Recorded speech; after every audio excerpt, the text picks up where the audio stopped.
नमस्कार आप सभी को। स्नेह और उत्साह के अद्भुत संगम होली की आप सबको हार्दिक शुभकामनाएं। होली एक ऐसा त्यौहार है जो वर्ष में एक बार ही आता है, परंतु इसका इंतज़ार घर के बच्चे बच्चे को रहता है। इस दिन हम अपने पसंदीदा रंग अपने जानने वालों के ऊपर या अनजान लोगों के ऊपर भी लगाते हैं और मुस्कुरा के कह देते हैं कि बुरा न मानो होली है। पर यह जुमला तभी तक फिट बैठता है जब तक आपकी इंटेंशन ठीक है। अगर होली में रंगों की जगह हुड़दंग ले ले तो भैया बुरा तो माना जाएगा। इसके लिए जानना ज़रूरी है कि होली आखिर मनाई क्यों जाती है। जब तक आप होली के त्यौहार के पीछे की असल सच्चाई नहीं जानेंगे, भला उस त्यौहार को आप अच्छी भावना के साथ कैसे मना सकते हैं। होली का त्यौहार आदिकाल से ही मनाया जाता है। आदिकाल में एक असुर हुए हिरण्यकश्यप। उन्होंने अपने तप के बल पर इतना ज्ञान अर्जित किया और ऐसा तप किया कि ब्रह्मा जी भी स्वयं उन्हें वर देने के लिए प्रकट हुए। उन्होंने ब्रह्मा जी से वर मांगा कि मुझे ऐसा वर दीजिए कि मैं हमेशा अमर रहूं, ना मैं दिन में मर सकूं ना रात में, ना मैं घर के अंदर मर सकूं ना घर के बाहर, ना मुझे कोई देवता मार पाए ना ही असुर। ब्रह्मा जी ने तथास्तु कह दिया। अब हिरण्यकश्यप को अपनी ताकतों पर इतना घमंड हो गया कि वो स्वयं को इस सृष्टि का रचयिता समझने लगे। वो लोगों के ऊपर तरह तरह के अत्याचार करते थे। जो उनकी बात नहीं मानता था उसे अपने चरणों में कैसे लाया जाए, इस तरीके के पैतरे उन्हें बहुत आते थे। परंतु उनका अपना अंश, उनका बेटा प्रहलाद, उनकी इस नीति से बिल्कुल प्रभावित नहीं था। वो अपने पिता को भगवान नहीं समझता था। उसकी आस्था विष्णु भगवान में थी, उन्हीं की पूजा करता था। पर हिरण्यकश्यप को ये बात बिल्कुल पसंद नहीं आई। उसे लगा कि जब मेरा अपना बेटा जो है मुझे भगवान नहीं समझेगा तो भला दूसरे कैसे समझेंगे। तो इस तरीके से उन्होंने प्रहलाद का मन बदलने के लिए उस पर तरह तरह के अत्याचार किए, परंतु प्रहलाद नहीं माना। एक बार उन्होंने अपनी बहन के साथ मिलकर स्वयं अपने बेटे को ही जलाने का प्रयास किया।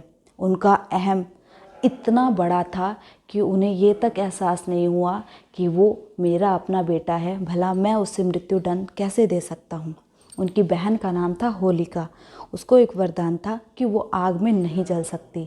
तो होलिका ने कहा कि मैं प्रहलाद को लेकर के किसी बहाने से अग्नि में बैठ जाऊंगी और मैं तो जलूंगी नहीं, प्रहलाद जल करके राख हो जाएगा। इससे लोगों में एक संदेश जाएगा कि जो आपको भगवान नहीं समझता वो समझे, वरना उसे भी ऐसा ही दंड मिलेगा जैसा प्रहलाद को मिला है। होलिका प्रहलाद को गोदी में लेकर के अग्नि में बैठ गई, परंतु ईश्वर की ऐसी माया कि होलिका स्वयं जल करके राख हो गई और प्रहलाद का बाल विवाह का नहीं हुआ।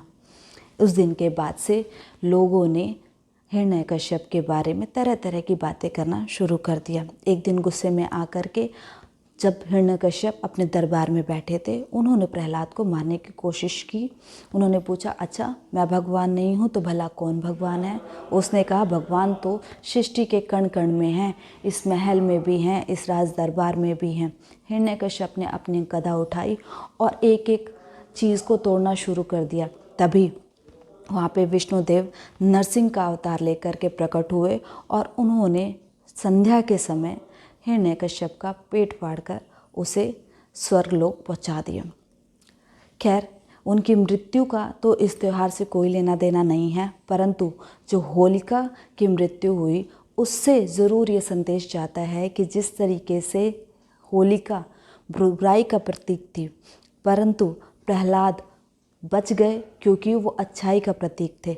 तो इस दिन भी होली, जिस दिन दुल्हंडी खेली जाती है, उससे एक दिन पूर्व जो है हम होलिका की पूजा करते हैं। संध्या के समय होलिका दहन होता है और समाज को ये मैसेज मिलता है कि बुराई चाहे कितनी ही स्ट्रॉन्ग क्यों ना हो, उसका अंत ज़रूर निश्चित है। इसलिए जो है अच्छाई लेकर के चलें, अपने दिलों में दिमाग में अगर अच्छाई रहेगी तो उसी से ही हम आगे बढ़ सकते हैं, समाज आगे बढ़ सकता है। फिर अगले दिन दुल्हन मनाई जाती है, जिसमें हम रंग, तरह तरह के रंग जो है अपने जानने वालों पर या अपने सगे संबंधियों के साथ मिल कर के मनाते हैं। अच्छी अच्छी मिठाइयाँ खाते हैं, स्पेशली गुजिया जो तो ज़रूर खाते हैं। तो अगर आप ये समझें कि होली जो है वो एक अच्छा मैसेज देने का त्योहार है, ना कि बलून्स में पानी भर कर के दूसरे के ऊपर मारने का, गंदे गंदे रंग्स का या फिर फूहड़ गानों का, ये त्यौहार बिल्कुल भी नहीं है। तो अगर आप इसके असली मीनिंग के साथ इसको मनाएंगे तो हक से कह पाएंगे कि बुरा ना मानो होली है, और जितने रंग चाहें, जिन पे रंग चाहे खुलकर लगा पाएंगे। सो हैप्पी होली आपको और आपके पूरे परिवार को।